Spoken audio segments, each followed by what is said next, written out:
Começamos mais um Qualitalks especial Transforma Lab, gravado aqui dentro da CEBAC 2025 em Campinas. Tá cansativo, mas tá legal, né? Tá muito bom, nós estamos já no segundo dia, né, de congresso e tá muito bacana, muitas entrevistas rolando e graças à ajuda dos nossos patrocinadores, Sem né, dúvida Fê? nenhuma, né? Seria impossível, né, fazer um evento desse, reunir tanta gente, sem o apoio do Brasil Apoio e da Clingo Sistemas, que estão aqui nos ajudando, patrocinando esse podcast.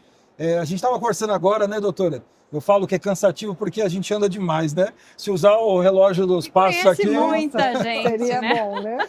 Para nós é uma grande honra receber hoje a doutora Maria Gabriela. Eu vou tentar, tá, lembrar de tudo, mas médica patologista, assessora médica do DB, gerente médica do UltraX, mas também participante do comitê da SBAC, mais um monte de coisas, né, doutora? Seja bem-vinda. Algumas coisas, né? Obrigada, A gente tá obrigada, sempre pessoal, aqui. pelo convite. É muito importante a gente estar falando de laboratório, né? Somos todos da área e isso é uma paixão, um amor na minha vida. E a gente até se emociona. Aliás, vamos pegar por aí então? A gente não combinou, mas como é que a senhora entrou em laboratório? Ixi, aí eu choro. Meu pai é patologista clínico e desde pequenininha eu vou, né? 2 aninhos, eu já estava com o microscópio ali na mão. E então a minha vivência em laboratório foi desde pequenininha. E quando eu, né, fui para a escola, fiz colegial, e aí a briga era não fazer medicina. Todo mundo, Em né? casa. Ai, eu acho que até hoje, eu acho que eu vou ser assim com meus filhos também. E a briga era essa, não fazer medicina. Mas eu fui contra, a gente é rebelde, né, na adolescência.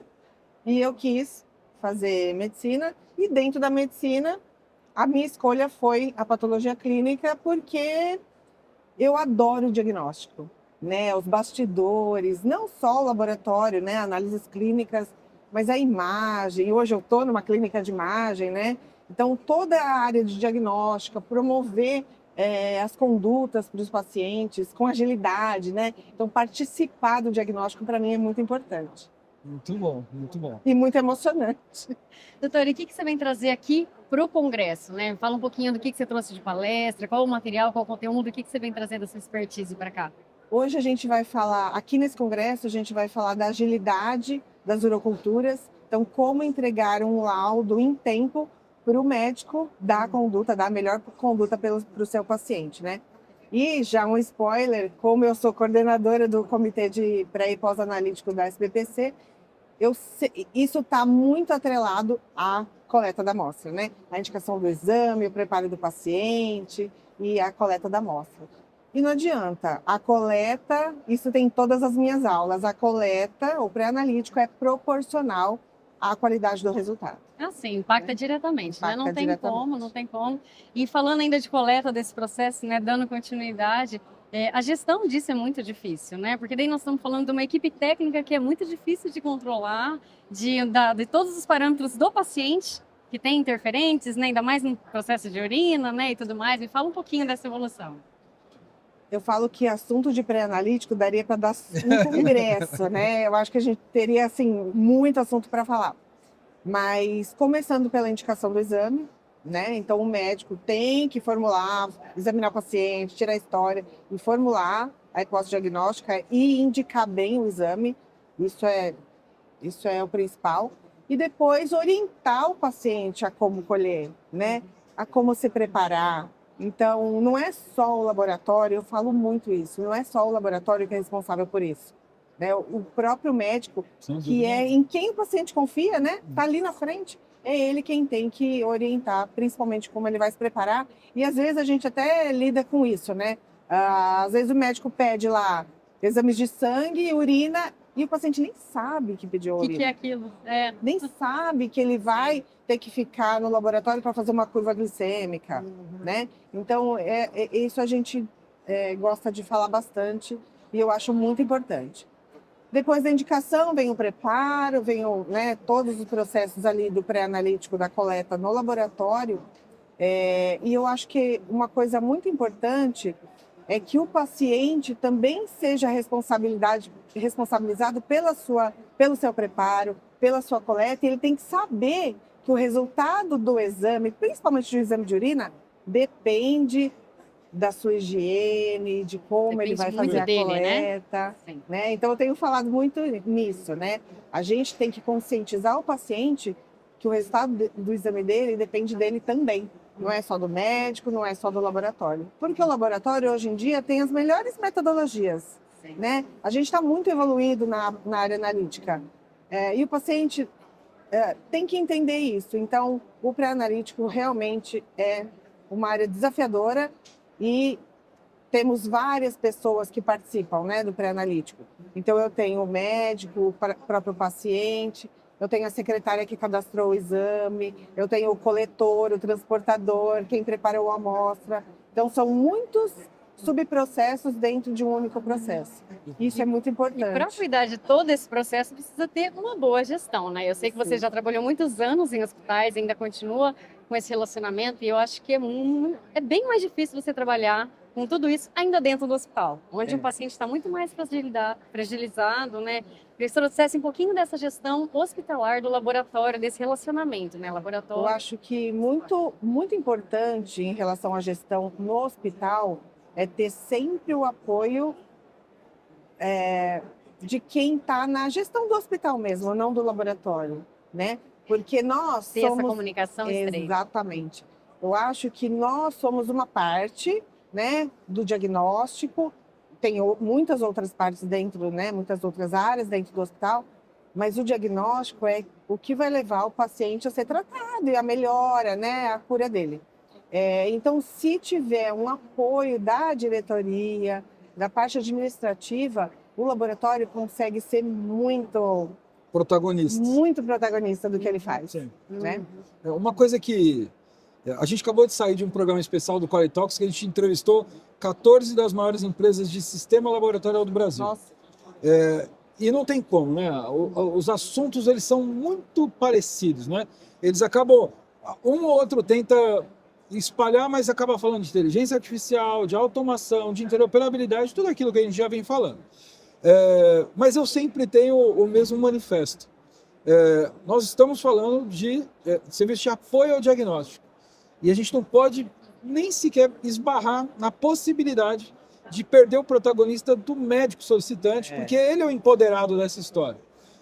Como que a doutora vê essas, eu não vou chamar de, talvez seja essas ameaças, talvez, que a evolução, como a doutora falou, esbarra muitas vezes na decisão. Então, uma IA faz um certo empoderamento artificial do paciente, eu gosto de dizer assim, que ele confronta a decisão do médico que está baseado em um elemento diagnóstico.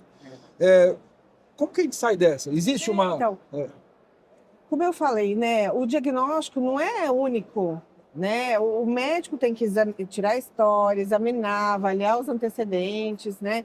Tudo isso faz parte do diagnóstico, né? E não é um exame isolado que a gente consegue, muitas vezes, lidar com aquela diagnóstico, né? Então, e a gente tem, né? A TI tem que ajudar muito o laboratório, né? Sem informática, hoje em dia, a gente não tem nem plano B. Não existe. Uma vez me falaram assim, mas qual que é o plano B do laboratório? Qual que é o plano de contingência? Cadê a contingência? Gente, Hoje não tem. precisa, Eu faço né? 10 mil, um monte de exame por dia, né? Na época era 10 mil exames por dia. Como eu vou ter uma contingência manual? Eu não consigo.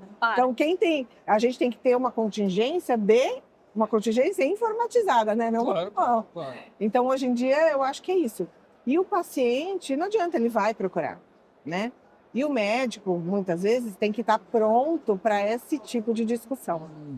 Né? O outro lado da história. Exatamente. Né? E aí tem que ter o conhecimento laboratorial também para conseguir ter os argumentos e discutir com o paciente isso, né? O médico ainda conhece pouco de laboratório?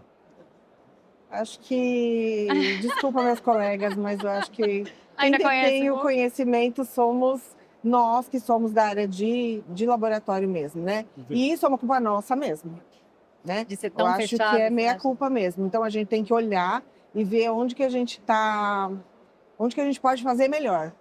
E a gente tem feito algumas coisas para melhorar, sim. A gente discutiu um pouquinho disso, né, no podcast, Sim. junto com a presidente, né, da Sociedade Brasileira lá de Porto Sociedade de Portuguesa, de né? patologia de patologia Portugal. clínica Doutora lá de Helena. Portugal. Muito Então bom. foi muito bacana. E ela trouxe realmente isso, né? Que os médicos precisam saber mais de laboratórios, não se envolver mais que o patologista, é o mesmo cenário, né? Ele é pouco culpado disso, porque ele também não sim, se abre, sim. ele também não se Não. envolve com as outras especialidades para ter esse diálogo, para ter essa conversa, né? Ele se nicha muito e acaba E você acontecendo isso. sabe, quando a gente começou a sair da residência, a gente começou na área hospitalar, inclusive laboratorial, o laboratório era fechado.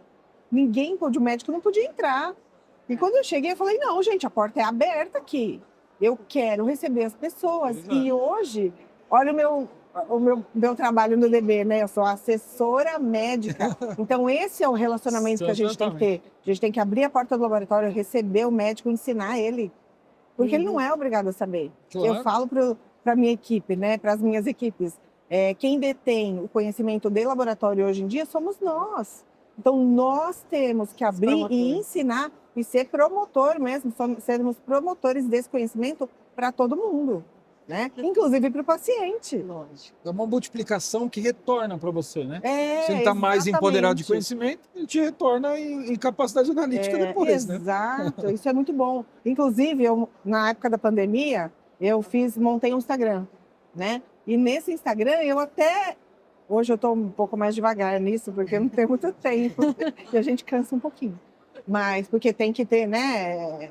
Esse protagonismo. E tem que ter um tempo para bolar as coisas e fazer e tal. Sim. Mas nessa minha rede, eu ensino o paciente. Então, eu falo o que é um resultado positivo, o que é um resultado negativo, e ensinava, né? Falava muito sobre o preparo dele para fazer um exame, né? Sim. A gente fala sobre jejum, então, que é uma outra coisa que caiu por terra também. Então, todas essas coisas que a gente sabe, a gente tem que informar. Perfeito. E eles têm que saber. Doutora, Todo mundo tem que saber. Você já trouxe um pouquinho assim, né? Você mesmo falando, né? Como protagonista do conhecimento, disseminação, mas você como mulher nesse nosso meio desafiador. Então, nós mulheres, é um meio mais desafiador. É um meio que vem de médicos e médicos vêm médicos, homens, né? Sim. A palavra médico, difícil de falar média, é médicos, no geral, entendeu? Então já vem uma palavra que é masculina, que ele é forte nisso, né? E como é esse posicionamento dentro dessa gestão, que eu sei que você já está em cargos que faz parte disso, né? Então você traz muito disso.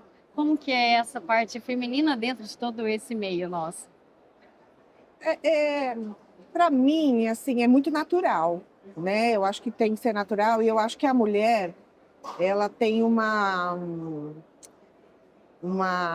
abrangência e uma sensibilidade diferente. Então, a gente consegue ter uma visão 360 de algum problema, né? Mesmo do trabalho, né? Propriamente dito. Então, a gente consegue... Por exemplo, eu tenho uma reclamação de um médico, né? Sobre algum exame. Então, eu acho que a investigação da mulher ela é mais abrangente. A gente consegue pensar até por que aconteceu aquilo, se foi um erro, sei lá, um problema da pessoa, do setor. Às vezes a gente consegue... às vezes eu até penso assim, será que essa pessoa está passando por algum problema para ter ocasionado isso? Então, eu acho que é uma visão diferente da do homem. Nível de sensibilidade é outro nível de também. sensibilidade. E fora muito conhecimento, né, doutora? Não vamos falar que porque eu sou mulher, eu tenho que estar lá. Eu tenho que também ter muito conhecimento para estar lá e para desafiar tudo isso e para conseguir trazer. Mas isso ainda é um tabu, né? E a gente tem que ultrapassar isso, transpassar e mostrar que a gente veio também, né? Sim, que a gente é capaz Com e que tem, né, certeza. do mesmo nível, né? Com E certeza. até melhor, eu diria, né? Não vamos falar muito não, mas até melhor, viu? Desculpe a palavra aqui, né, o Felipe daqui, mas tudo bem, que bom. Eu até falando um pouquinho antes da nossa conversa, né? Eu acho que existe uma meia-culpa, né? Na relação do protagonismo técnico das mulheres, ou seja, a gente percebe dentro dos laboratórios é um ambiente mais feminino, mesmo nas altas lideranças técnicas, Sim. mas que por questões de até do momento machista do mundo, essa que não tem como a gente não falar sobre isso, as mulheres levaram bastante tempo para ascender a gestão, né? Mas a gente vê a presidente, né, atual, doutora Elizabeth Menezes, que faz um trabalho excelente. Sim. Então já existem sim, né, movimentos que legitimam isso. Então a gente espera que isso aconteça cada vez mais, que esse protagonismo técnico consiga buscar o teu espaço que é devido, simplesmente assim. Sim, Mas E é eu um caminho. acho que vai ser natural mesmo, é natural. E as pessoas têm que reconhecer, né? É isso, é isso.